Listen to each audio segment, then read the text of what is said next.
Good morning, everybody, and in this episode of the Maven Nation, we're going to be talking about specialization versus utility. This is a very powerful tool that if you're not aware of it, it is going to help you make decisions in terms of what you should be doing as a photographer, what kind of gear you should be buying and how to determine that, how to plan for your shoots, and how to find hired help according to what you need. First, let me say thank you to our sponsor, Proven Nutrition. They make an incredible energy drink called Corfit. I've been using it for about a year and a half. I've lost 35 pounds while using this drink.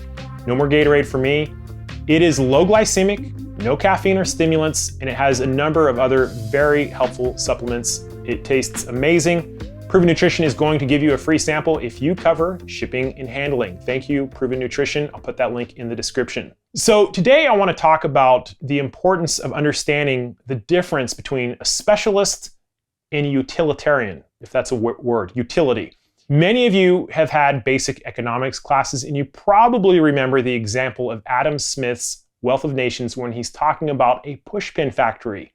And in this example, he essentially says if you have 10 pushpin workers, each going through 18 steps to create a single pushpin, at the end of the day, you would have 10 pushpins, or an average of 1 pushpin per worker.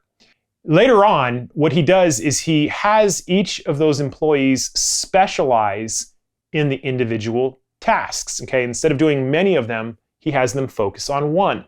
The resulting output was 48,000 pushpins per day for those same 10 workers, or an increase of 4,799 pushpins per worker. So there's something very explosive in terms of productivity and the ability to produce when you are specializing in something.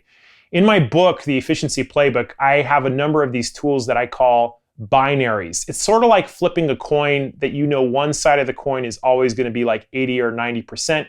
One of these, for example, is speed is greater than perfection. If you're focusing on one of those two, focus on speed, because perfection rarely gives you the same kinds of results. In the case of specialization versus utility, specialization is usually going to give you far greater output. However, there are times you need to differentiate and go with utility. Another example of utility is a Swiss Army knife, right? We have this little pocket knife that has all these little tools in it. And the truth of the matter is there's a saw in there that looks like it's made to cut wood, but it would be almost impossible to cut through anything significant, versus a real full-size saw, okay? The ability to produce and to actually cut through things is going to be much greater in the saw versus whatever you have in that Swiss Army knife. But the Swiss Army knife can do lots of other things too. It can open bottles and have your corkscrew, and you got a little knife and a toothpick. It's designed to do many things. That's another example. So why would I go through the problem of telling you this on a photography podcast? The reason is the examples in photography are everywhere. Take a look at DSLRs versus mirrorless cameras. So the design of a DSLR is to split light up through the pentaprism to allow us to view through the lens in real time, as well as to split light down onto that focusing array, whose sole purpose is to focus, to help the camera focus.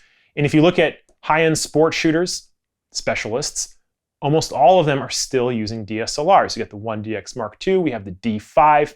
I think part of that has to do with the number of lenses available. But you know, if you look at what specialists are using, they typically have tools designed for those specific jobs. So what's happened with mirrorless cameras is if the mirror is gone, that focusing array has to be built into the sensor. We're now giving the sensor double duty. Instead of just capturing light for images, it is now responsible to focus as well. And so mirrorless cameras have struggled for years. They were terrible for sport. You just couldn't use them for sport shooting. Now we're starting to see mirrorless cameras have figured it out. They're getting caught up. They're almost there. Maybe they don't have lenses, but we're getting really close to the point that mirrorless cameras have essentially caught up. And so this also kind of proves the point. There are ways occasionally that utility or utilitarians can do a job as well as a specialist. And when that happens, the specialist dies. Okay, so if you have something like a smartphone that has a camera built into it, we look at point and shoot cameras dying, and there's lots of things that the smartphone has killed. because it has become something that can do them equally well. A couple other examples I want to give you is you look at lenses, primes versus zooms.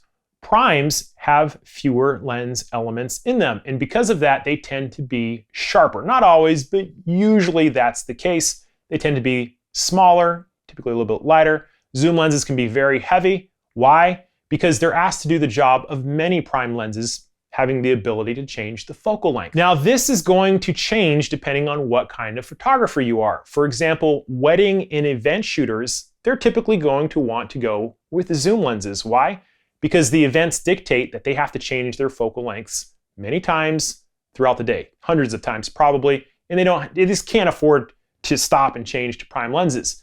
If you look at portrait photographers, many of them have an 85 or maybe a 135 lens, that is their go-to portrait lens. It's made to do one thing.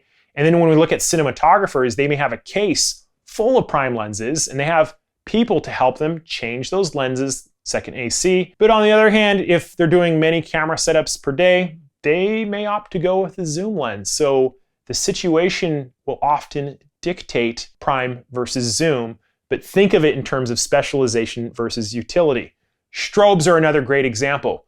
Studio strobes have tremendous output power. They're a little bit bigger. You can't move them around as well. If you do, you need a battery pack, but they do one thing really well: output power. Okay, in a studio, or if you're shooting into the sunlight, it's really the only thing you can use.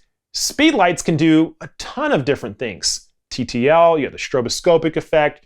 They're lighter, they're smaller. Some of them are wild. You can put them in different places, but that is more of a utility version, right? And so we see this over and over and over again in the photography world. And so the question you should be asking yourself, should you be a specialist, or should you focus on a number of different practices, okay, in terms of your craft? Do you want to be the photographer that does sports and portraits and weddings and everything else in between? Or do you want to focus on one type of work?